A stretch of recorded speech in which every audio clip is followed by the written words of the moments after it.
This talk is going to be relatively short because whenever you're talking about something like creativity, everyone has a million questions. So I'm happy to answer. I'll do a relatively brief talk, and then we can spend a lot of time answering questions about imagination and creativity. I try to be creative in my private life too. One of the things I do when I travel is I try to take photographs that are especially made for PowerPoint slides. So what you do is you find something cool, and then you make sure you leave a lot of blank spots. So this is at a museum in Switzerland, and then the rest of the this was in India. So you just take a picture with something like along the bottom, and it's great for PowerPoint slides. You don't have to use their goofy templates that everyone gets sick of. So I talked about the imagination talk you just saw. I talked about people's different conceptions of imagination. Creativity is, there's some agreement about what creativity is about. Most people acknowledge that it has to do with novelty and usefulness. Novelty is that it's original.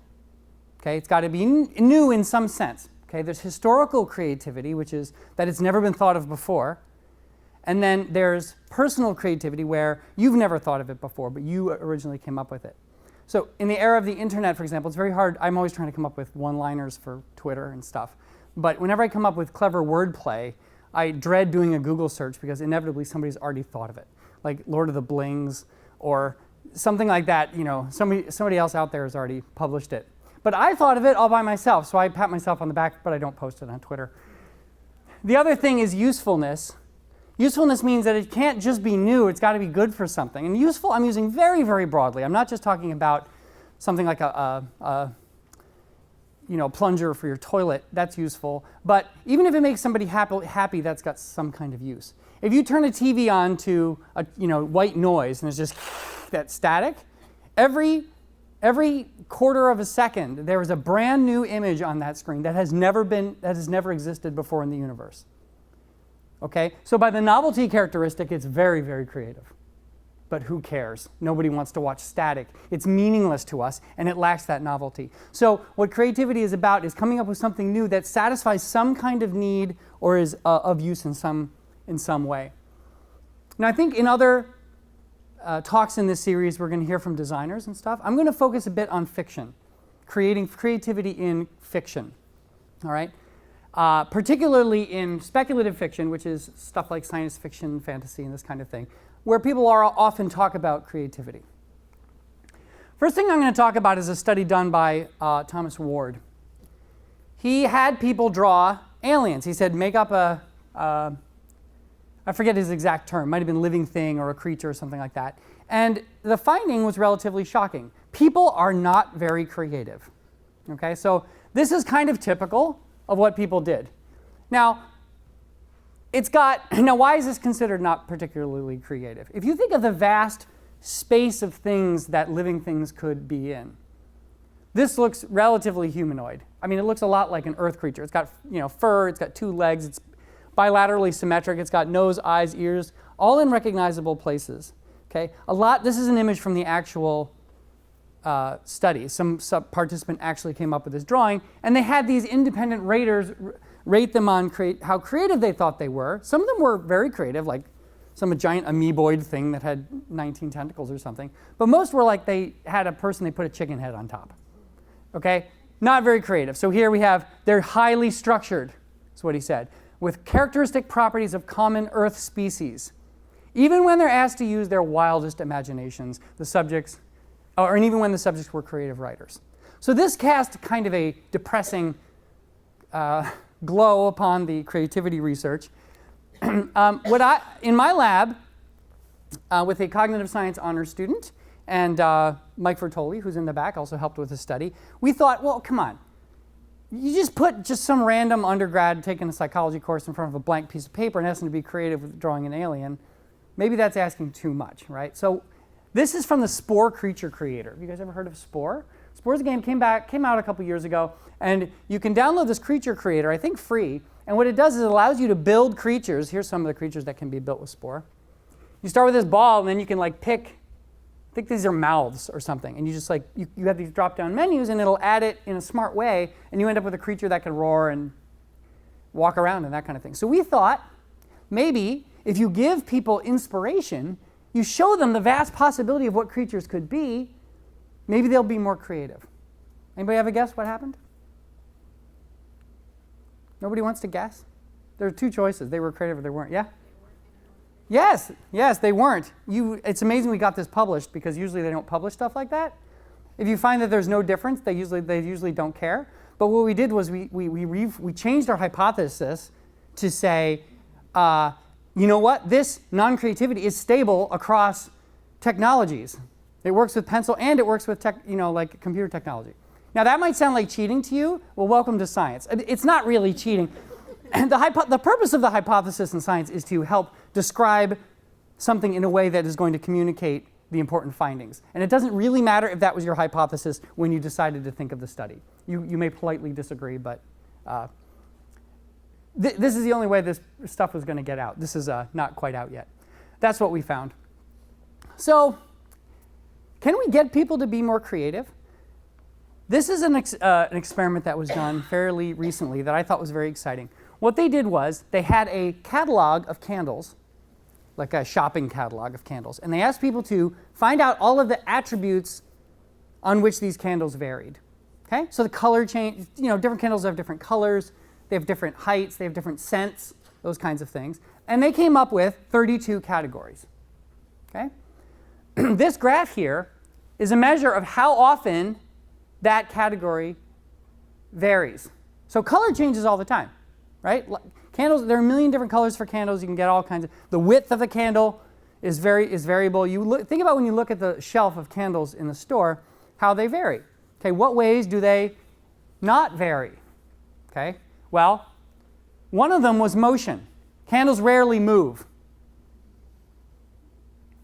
What they did was they gave people this bar chart here, and they said, try to come up with a new candle, but try to use attributes that are rarely manipulated in real life.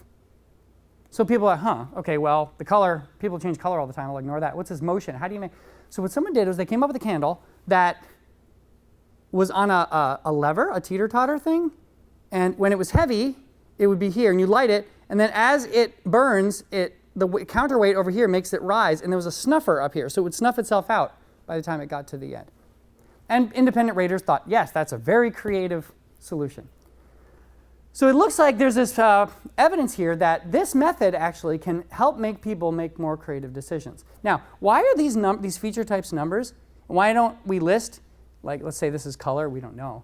Because this is proprietary. So these people, they published this, but they didn't say what the categories were. Okay? They wanted to make a company.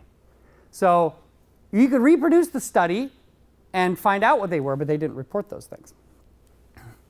So I thought, well, this is really cool. This is exciting. Maybe we can do it with monsters. So this is a study I'm doing right now with another cognitive science honors student. And what we did was we took, she mainly took she went through a book of monsters. I think we got like a Star Wars role-playing game book of alien creatures or something. And she found all the ways that those creatures varied. Now, this is just a little bit of it. It's actually 8 pages long. Monsters are much more complex than candles. Okay? So here we have appendages. So number of wings, number of tentacles, has arms or legs, has antenna, different size differences. They might not be symmetrical. Are they boneless? Are they powerful? Are they vestigial, leathery? And here's the behavior of those appendages. Aids with climbing, used in leaping, can regenerate, functions both as a limb and a sensory organ. Okay? Lots and lots of stuff. And what her project is first part was to make this.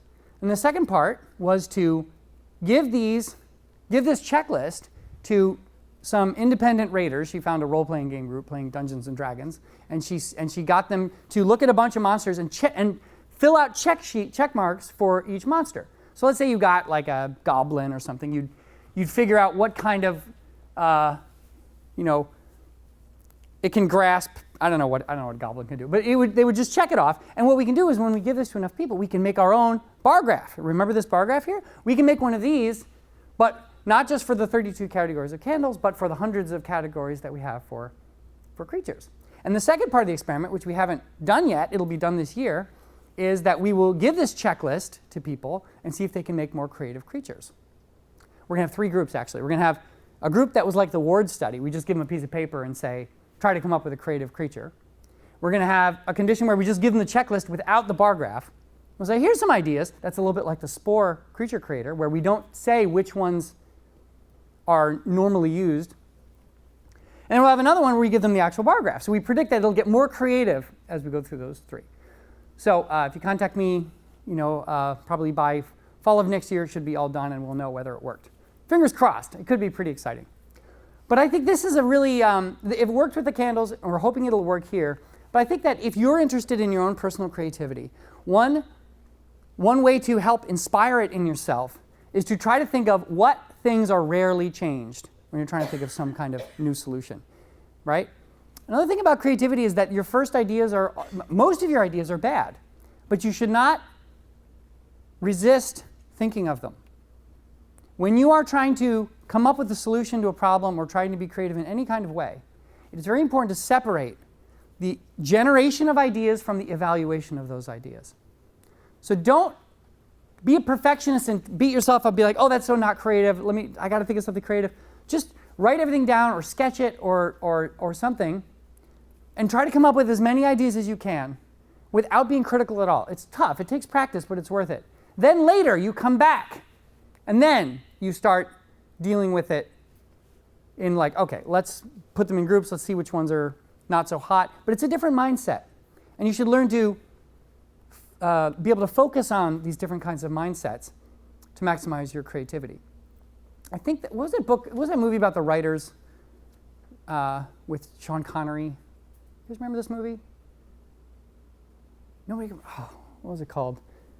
Chasing some. I don't know. Anyway, is this older writer mentoring a younger one, and he says, write your first draft with your heart and your second draft with your head. That's a little bit the way creativity should work. Now, this not only works for just you; it also works for these so-called brainstorming sessions. Okay, there's a whole science to brainstorming, and if you ever run brainstorming sessions, it would behoove you to look into it a little bit. But one thing that is very important is that if you're in charge of it, you separate the creative generation from evaluation phase. So you could say, all right, we're going to come up with ideas now, and no one is allowed to criticize these ideas. And somebody's in charge of just writing them all down. And if someone says an idea that's been said before, you're not even allowed to say, oh, somebody already said that. You just write it down. And then later, you go through and you group and you discard and this kind of thing. So that's how to increase creativity. But there's another question that rarely gets asked, is more creativity better? And in the reading that I've been doing the last couple of years, I've started to question that. I'm going to take a little sidetrack now and talk about something from the psychology of religion. And I'll bring it back to creativity a little bit later. Pascal Boyer has this theory that he applies to religion, and it's called counter-ontology. And an ontology is a way to break up the world into different groups. Okay, so earth, air, fire, and water is an ontology. The periodic table is an ontology. But our basic thinking, what we get as we develop as children and we grow up, we have these areas of understanding. So we understand physical objects. So you know that if I do this, it's likely to slide. That's because you have an understanding of how physical things work. If I do that to a person, you're going to get a different response because that is an agentive thing with a mind that is going to react differently. They might get angry, and you apply a different kind of reasoning to kicking a person as opposed to kicking a hassock or whatever that is.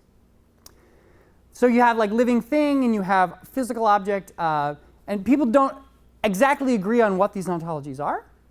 But the idea for this counter-ontology thing is that very compelling religious ideas for supernatural agents are very firmly members of one ontology with one or two elements from another one.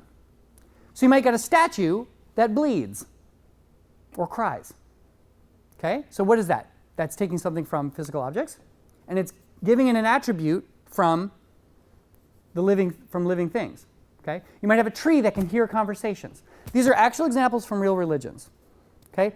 Now, we're not just talking about religion, like the big religions. We're also talking about things like ghosts. A ghost is a person who has no body.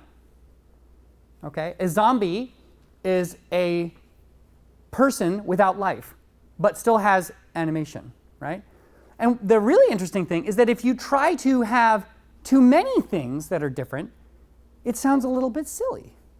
So if I said, oh, you know what? There's a church, and in that church there's a statue of Jesus that cries. Okay? Even if you're an atheist, you might think, oh, that's interesting. But what if I said, there's a church, and in it there's a statue, and that statue can cry, and it, I should have thought of this example before. Sing. Cry and sing, let's take it from a different category. Or if you had like a person, how about this? There's this guru in India who can walk through walls, and he can turn invisible, and he can hear things. I mean, it starts to get a little bit silly. So like a statue that can, cry and turn into an animal at night is weird. People are laughing, right? But if I said there's a statue that can turn into an animal, that doesn't sound so crazy. It's a little crazy. A statue that can cry is a little crazy, but a statue that can cry and turn into an animal? It's like, that doesn't sound realistic, right? Well, what's going on, right? None of these things are real. No offense to the religious people in the audience, but even if you are religious, there are many religions in the world you don't believe in. Okay, so let's talk about those. And people believe, and like supernatural agents across religions tend to have this counter-ontological thing, which means that you just have one violation or one or two violations. It ends up being the most plausible. And atheists and people who believe in religion both agree that is most plausible. This has been tested. Okay? Then they did a study of fiction, myths, folk tales, Brothers Grimm, this kind of stuff. And they found that, indeed, there were the supernatural elements of those things followed this counter-ontology, what they called minimally counterintuitive ideas. It's just a little bit counterintuitive. What does this say? This says that we've got what is compelling to us, what we find what really resonates with us deep inside, is not the most creative thing you could think of. It's not. Okay? It's very easy for me to say, hey, I'm going to make up let's say I'm writing a fantasy novel. I'm saying, I'm going to have a religion, and their God is a dog that can turn invisible, and it can fly, and it knows what's happening everywhere, and it can also turn into a squid, and that's stupid. That's bad writing. That's bad world design. Why? Because of this. So you got to understand that when you are dealing with creativity, and you have an audience for that creativity, okay, it could be a reader of a book, it could be a user of a product, there's a certain amount of weirdness that they're not going to accept. You can be really creative. This is an embarrassing story about my mother, but one time she was shopping for a camera. You know those cameras that are shaped kind of like Coke cans? They don't really have them anymore because now we have digital displays, but there were some that were long. Most cameras are like this, but there's one that's like a Coke can. So it could have this, I think it could do more with its like telephoto, whatever. And she was shopping for a camera, and she was shown this camera, and my mom said, that doesn't even look like a camera. And so we put it away. I was like, oh, God. So, come on, open your mind to it. But that's it's not just my mom. Lots of people are like that. Products over time, they have an evolution, and it's an evolution and not a revolution, often because people will only accept little tweaks to things to make them better. So this is my theory of the living dead. So this is, I took this counter-ontology thing, and I said, okay, we've got something can have a body, like a physical manifestation. It can have life, it can have animacy, it can have a mind. Okay, so a mind means that it can think, it can have opinions and desires and emotions. Animacy means it can move, right? Life means it's alive, and body means it just has a physical existence, right? So ideas don't really have a body. Okay.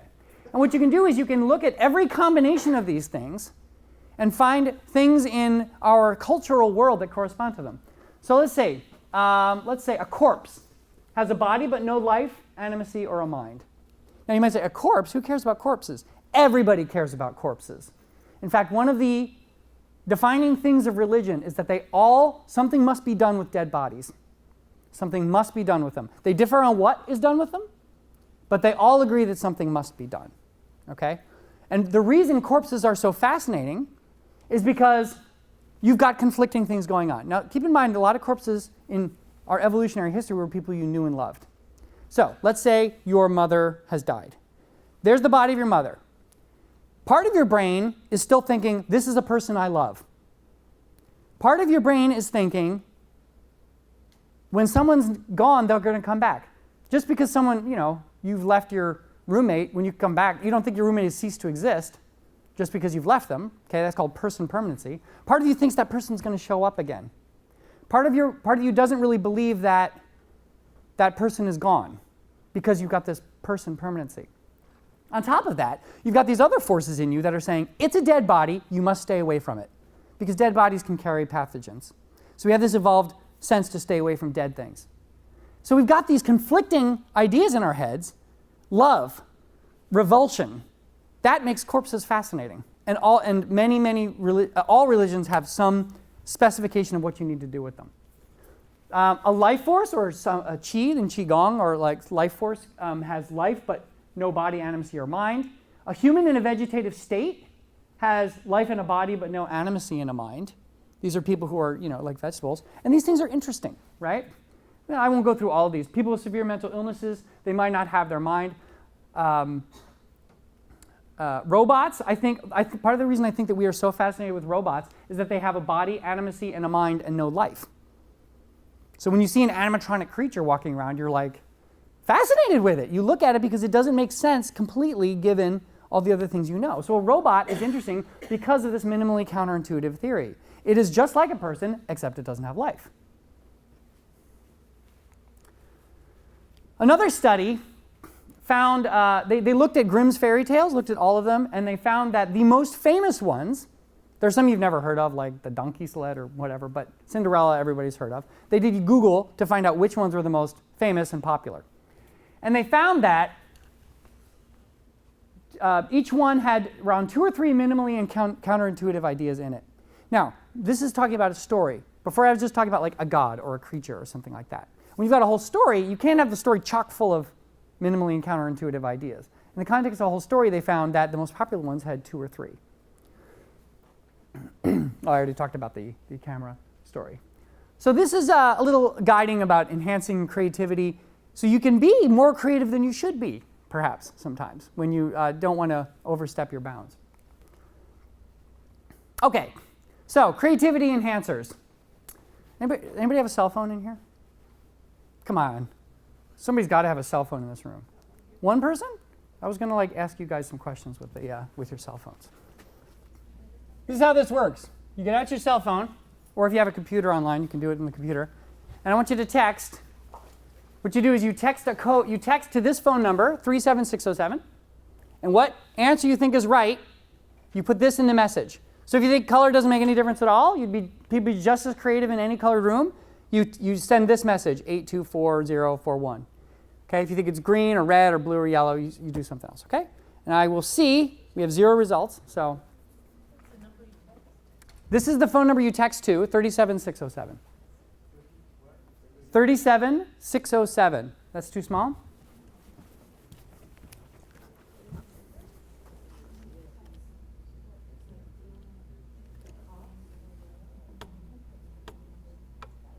You guys understand it? Come on. There you go. Anybody having trouble with this? Do you guys understand? You've never texted to a phone number before? It is, though. It'll work. I do this in my classes all the time. 1 result. Okay, we're getting there.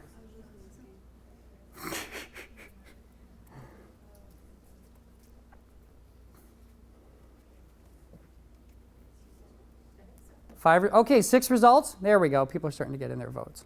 What's the most creative color? Or am I just tricking you? Is there no creative color? Part of the reason I do this is because studies show that if you guess an answer before you hear the right one, you remember it better. Mike, would you get on the computer and I might ask you to do something. Good. We have 13 responses. Okay. Mike, mouse over to here, and it'll say show results. The cursor's over here, so yeah, right here. Hit that button. Oh, color. Oh, look at that. Color makes no difference. In fact, green is a color that, you were the one who voted for green? Good for you.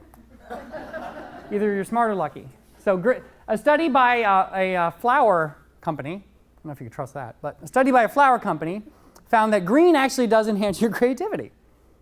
So that's maybe something you could take. What's going on? Oh, and we got more votes? This is why I hide it, because I don't want people to. Would you go to another question? Go back to polls. Okay, so go to the bottom. Okay, optimal amount of noise. Here we go again. Okay, so click this here.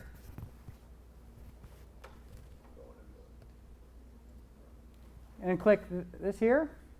This one? Yep. Okay, now, let's say you wanted to be creative. Do you go to a place that is completely silent, 0 decibels?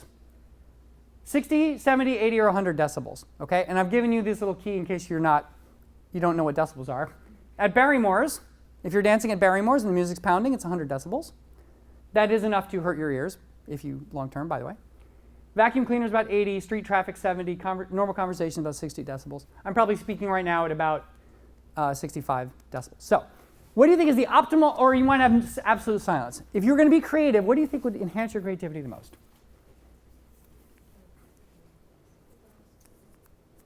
And if you don't have a phone, you can just use your imagination. Yeah? How much variance would you be getting in these results? Like, would it be a single clean peak, and then, or would it be that some people, you've got a maximum I don't know the details of the studies to be able to answer that question. If you email me, I can send you this talk, and it has the studies in the notes. 12 people. Anybody else still voting? Everybody voted? All right, Mike, show the results.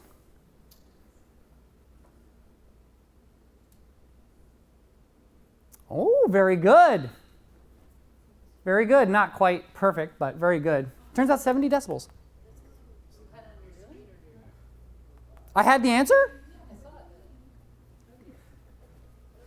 Oh, it's coffee shop. You're right. I'm sorry. Now people are changing their votes. Yeah, it turns out that the amount of noise in a coffee shop or in a street traffic is the ideal amount of noise for creativity, which shocked me. I thought that it would be absolute silence. But it turns out that, would you go to the next question, which is working at home?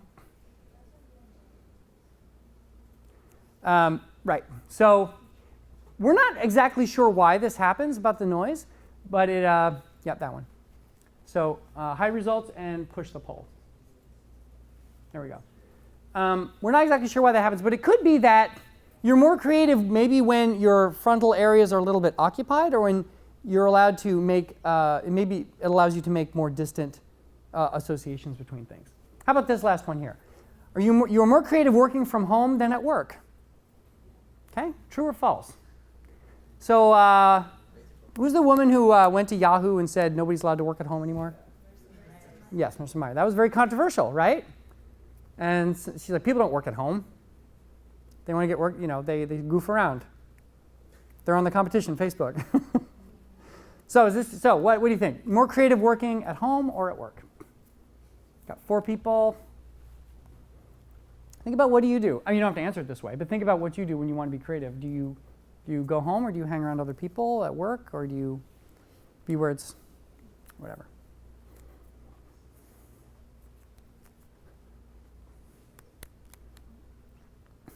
We've gotten about 12 or 13 responses, so I'll wait till it gets up to around there. We have 7 so far.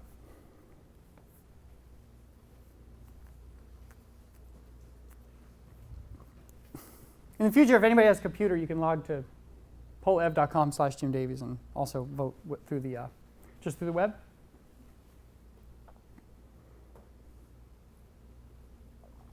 Anybody still voting?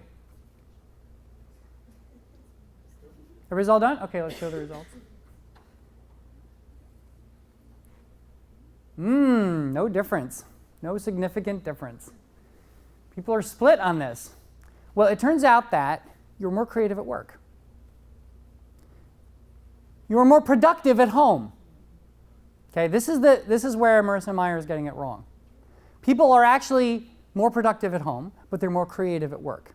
It is harder to get work done at work, but the spontaneous interactions that you have with people increases your innovation and creativity. All those interruptions, all that talking, all that whatever, helps you come up with new ideas. So, if I were advising Marissa or Melissa or whatever her name is, I would say, when you need to come up with a solution, they need to be at work. But as soon as, if it's really cut and dried what you have to do, people are actually more productive at home when they don't have any distractions. Okay, so I want to thank Jessica Cobain, Mariana Guillet, I guess? Guillet? I don't even know how to say it. And Michael Vertoli for this. And thank you very much.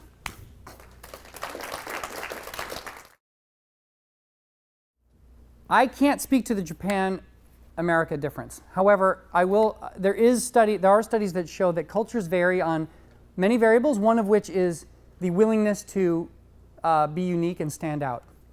So an individualistic culture is one where they value standing out from the crowd, and a more communal culture is where they more value group cohesion and shared goals.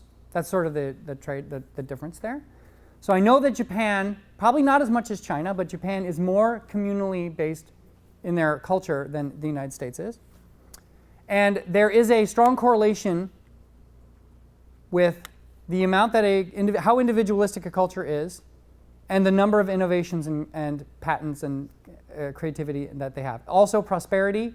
A lot of things tend to correlate over the course of many countries with this individualism bias. And it's not too hard to think of why. There are sayings out there in the world that the tallest poppy will be cut off or the tallest nail will be hammered down. And standing out from the crowd is kind of part of what innovation is all about. And if your culture is discouraging of that, it can be detrimental. Now there are downsides to having an individualistic culture. We don't have the same. America doesn't share the same social capital that other cultures do. Our families don't stay together quite as well, and there are costs, but in terms of creativity and innovation, it seems that is probably one part of the explanation for America's amazing creativity. They have the number of patents they have, the number of creative ideas, their influence on world culture is far beyond its numbers. And that might be part of why. Right. So he's talking about humor, and humor is all about violation of expectation.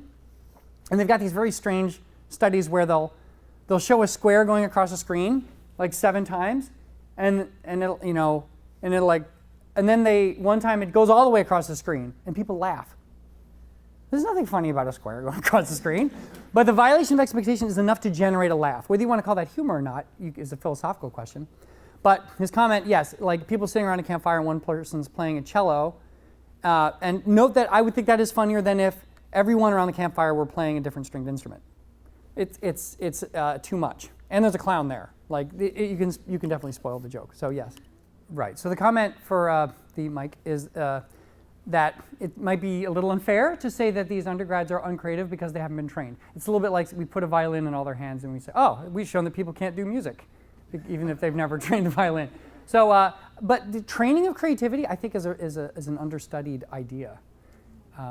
Maybe I'm just ignorant of the literature, but I've never really heard of like training sessions that actually have a positive impact on people's creativity. It might follow. So the suggestion was that curiosity begets creativity, or is a precursor to it. That might be true. I also think that there's a difference between consumption and generation, and curiosity is partially a consumption kind of thing. And I do think that education, and I have a whole educational theory about it, but we should be getting students to generate things and not just soaking it in and all that kind of thing. Yes, in the back? Right. So the suggestion is that we beat the creativity out of them, which is something I've heard from creativity researchers through conditioning. And it is true that actually at 5 is when kids start really caring about what other people think and realize that there are rules in this world, and it's sort of a natural progression. But before that, it's their play it's mostly make-believe play, pretend play, where there are no rules, and then they start really caring about rules and games and arguing about the rules for the rest of their lives, basically, because it's all about what they need to learn at the time. But I haven't seen a study that looked at it particularly, but I know although kids are very free from self-criticism in their drawings and their creativity, I don't think that they're particularly creative in the sense of they come up with really incredibly good ideas. But I could be wrong about that. But they certainly have the fearlessness that an artist should have, at least in the generative phase of creativity. Yes, Tomas? Okay, the question is, how do you get people to be creative for 8 hours? 8 hours a day, 9 to 5. And I actually don't know studies that look at keeping creativity going for that long. But there's a good book by the people at IDEO, which is I think a design firm, who talk about mindstorming and brainstorming in a way that I think is you might find really valuable. IDEO, it's spelled. I forget. Another company design was wondering, you mentioned a particular book, or? Yeah, I don't remember the name of the book, but I can send me an email and I'll send you the book. Okay, so the question is, can you and should you reward creativity? Like, will it work if you reward it? Yeah, I think what the person in the back said earlier is true, that a lot of people, they pay lip service to creativity, but creativity is often disruptive. It rocks the boat. It eliminates jobs, or it it breaks systems, and in the short run can seem very inefficient. So I would guess that it's a matter of trying to encourage people and give incentives to allow those kind of things to happen. A safe environment for that kind of thing. I know that a lot of people work so hard that they feel they don't even have time to breathe and reflect on what they're doing, let alone try to think of a better way to do it or something like that. But yeah, unfortunately, I don't know of a solution for a workplace like that. So you're asking if a certain environment can make kids more imaginative or creative?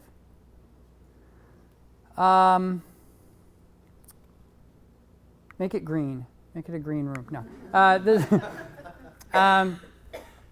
I think that this is a hunch. This isn't backed up by science, but I have a feeling that there are certain kinds of play that are a little bit like going on a roller coaster, and other forms of play that require more effort from the kids. So if you just keep a kid in a white cell with nothing to do, that will be very, very bad.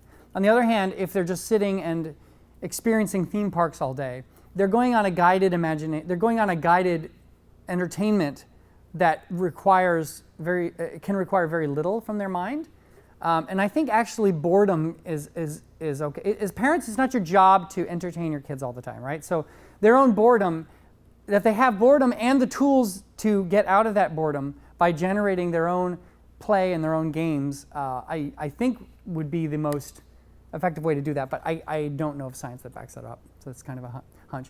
Just the woman behind you first? Yeah, right. So the comment was that her experience as a child, I guess, taking art classes in Poland, it was more free. You were here's a piece of paper, draw what you want. So I think that the ideal thing is kind of a balance, as you might imagine from the candle study, is that just giving somebody a blank piece of paper all day might not be enough. In fact, many designers and artists will tell you that constraints actually help the creativity to an extent.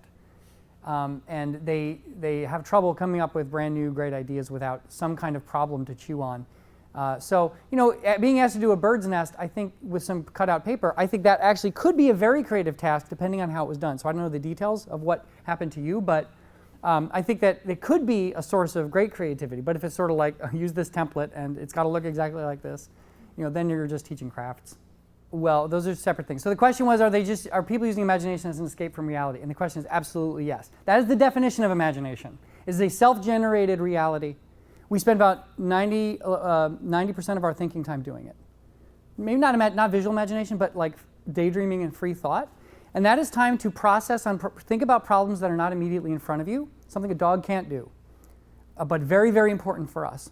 Dealing with, okay, what's the next step in my career? What am I going to have to, finals are coming up. How am I going to study for that? But imagination is not always an escape in a good way. Imagination is not always beneficial. Trauma victims often cannot stop their imaginations. They are forced to relive again and again the horrible things that happen to them, and that actually is a big problem. In fact, if you ever go through a traumatic event, go play Candy Crush or whatever it is, or Tetris. That has shown it will impede your encoding of the memory. So something terrible happens, you go play video games for a couple of hours. The video game competes with your processes in your brain that help you encode that memory, and it'll probably be less traumatizing. Now, Are they just daydreaming and not being particularly creative? I mean, certainly there are more and less creative ways to spend your time. So when I'm trying to get to sleep at night, this is how nerdy I am. I actually have a Google Doc of nighttime problems. So when I review it once in a while, I'm like, oh, here's some things I could think of. Like I'm writing a novel, so I'm trying to think of like solution. Oh, I really screwed up. I got to figure out a way out of this. I'll look at it, and when I'm lying in bed, I'll try to think of a way out of that. That's better than being anxious about something coming up, for sure, which is kind of a waste of time. But the imagination is so broad that it's hard to say. I mean, you can do so much with it, Studies show that with imagination, you can get better at sports. Like imagining doing sports is just as good as actually doing the sport in many ways. And if you got like 3 hours a day to train, like pole vaulting or something, it is best to actually spend a good deal of that time imagining and a good deal of that time actually doing it. It's better than spending all your time practicing. This even works for muscle strength. So picturing yourself doing push-ups actually will make you stronger. So, imagination can be used for so many amazing things that it's hard to generalize. So you can, of course, just like anything, you can use it in more and less productive ways. Okay, so I think the question is about thinking in words and pictures and how often we will generate. Okay, so that's a subject that is of great individual differences. So there's probably somebody in the room who just can't picture things in their head at all. Just can't imagine, can't like visualize something in their head. They don't really know what other people are thinking when they talk about it. Some people spontaneously get very, very vivid imaginations, right? So who, when they're reading a book, gets very clear pictures of the characters? I'm not one of them. Okay? Are you guys also annoyed when you see the movie first because it hijacks your imagination? Okay, right. I don't care. I like watching the movie first because it gives me something to picture when I read the book because I have no picture of the person when I'm reading it. So, and some people have like no imagery at all. And then some people, like, you ever said something and then somebody will say, oh, thanks for that image. Thanks for giving me that image. Like, oh, your parents doing it or whatever. Like that's that happens because the imagination is spontaneous, right? So people often talk about imagination being voluntary, but in the case of trauma, in the case of dreams, in the case of too much information, you can often get imaginations without you even wanting them. So it depends on the person a lot. But certainly you can encourage it, and thinking about things in different ways is a great way to be creative. So if you are trying to solve a problem, trying to sketch it, trying to imagine it, trying to hear it, imagination can happen in many senses, right? You can have auditory imagination and olfactory imagination in all the senses. Helps you think of the problem in different ways.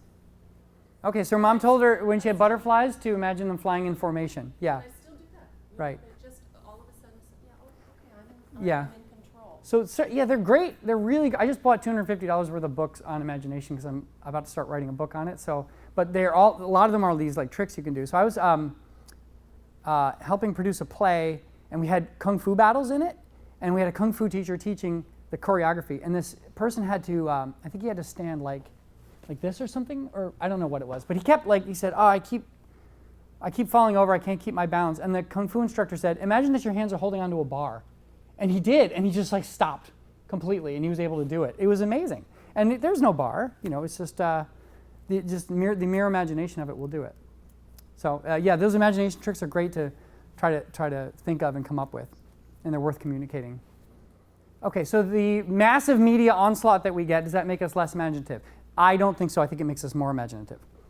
I think that, particularly with my theory of imagination, where you are drawing from visual experience, the more visual experiences you have, the more you have to draw from. So it's been said that we experience more representational images in a day than somebody in medieval Europe experienced in their entire life. And it's probably true. Right? They go to church and they see the stained glass and it's dazzling. And that's all they get. They don't travel more than 20 miles from where they were born their whole life. And but now I think that it's making us more creative, not less. I think, it's hard to control the other factors, but the way I see it, we are so much more creative now than we have been in the past as a race, as a species, that I think it supports that. So I think we're out of time, but thank you very much.